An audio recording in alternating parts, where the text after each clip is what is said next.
Good morning, everyone.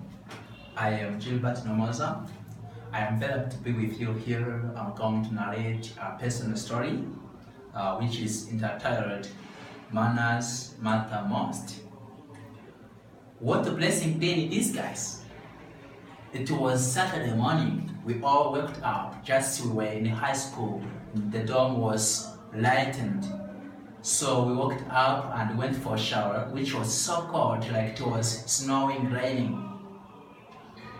After being done with shower, we put on our uniform and we went in dining hall to take porridge. How porridge was tasty. It was very tasty. It was like sugar cane. It was like a sweet potato. It was like a sweet, just something which is sweet food that you cannot compare with anything else.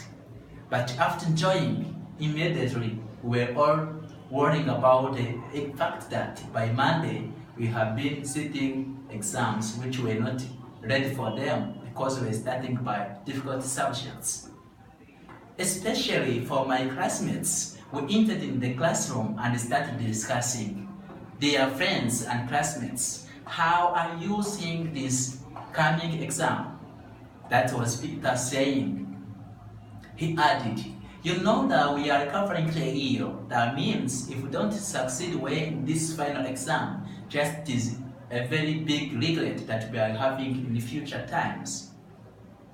We kept on discussing, but decided that we were going to work together, study as a group or as our class, so that we could explain one another. Much to my surprise, they said I was the one to explain for them, but really, myself, I was not confident. I didn't feel like I could be the one to be chosen. But since everyone said so, I kept on in front and I started explaining.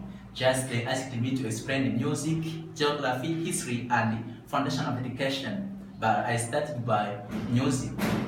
I started saying, to transfer musical notes, just you need to have a musical scale. I kept on explaining. I was speaking very loud so that everyone could be getting me. And they were so attentive, like someone hearing to his leader telling him that he's promoted to a higher position. So I was very happy with the explanation. But much to our surprise, it rang. Ding ding dang, ding ding dang. That was a ring for hygiene practice. That was hygiene practice mandated for all students. The class would be having its specific area to clean. That means our class had its specific area to clean. But what happened? Imagine one of my lovely classmates brought an idea and said, let's keep on studying so that we don't stop by here and we cannot find another time. We'll be cleaning the area after having finished our content. Our students clapped, they were happy with the idea and we kept on studying. Much to all of us surprise, the lion patron started supervising the practice. Once he was moving around, he found our class still inside while others were really cleaning their assigned areas. He immediately entered in very angry like a lion wanting to eat an animal. He asked, why are you inside? And I said, just so we were here explaining for one another different subjects, but once we get done, we'll be cleaning the areas. Roaring like a very big lion and the old one, he said, I say all of you, go where you have to do. Immediately, he focused on boys and took us outside.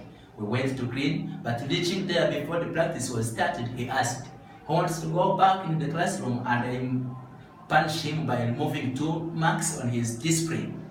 And I thought, in my mind, a good idea sprang, saying, 2 marks is so little. You can just get rid of it, but you keep on displaying for your classmates.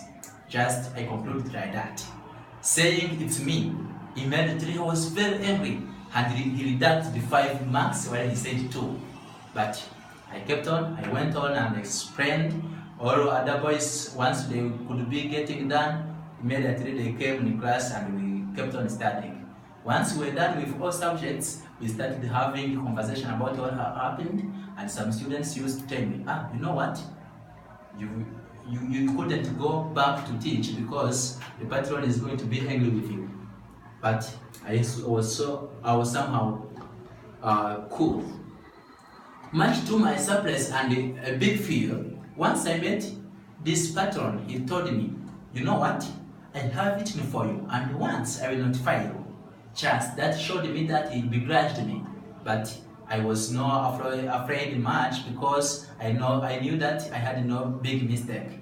But it was not the case. He went on being very angry with me whenever I could meet. He could be telling me such bad words. Exam came and we sat for it. And we sat for it. After all exams were sat, we kept on waiting for the results. The next Monday, the teachers started giving us the answer sheets to verify our answers and our marks. We found that every one of us succeeded well. Much to our surprise, the Dean of Studies asked the students to repeat exams that second sitting, and we found that none of our class was involved.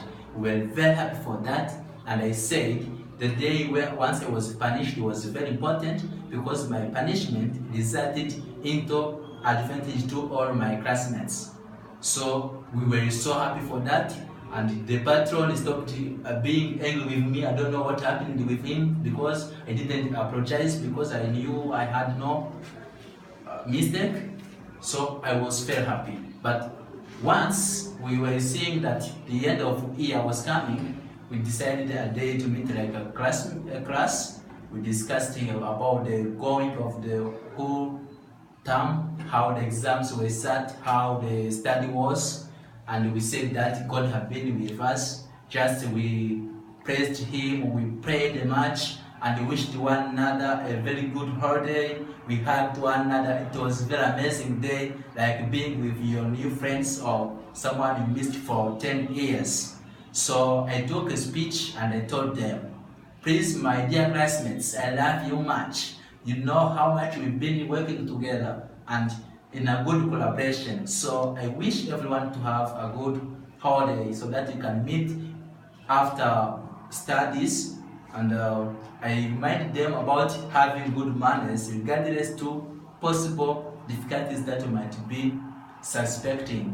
But you need to work hard to satisfy different people using your manners regardless to difficulties and problems that you might meet. Thank you for your good attention.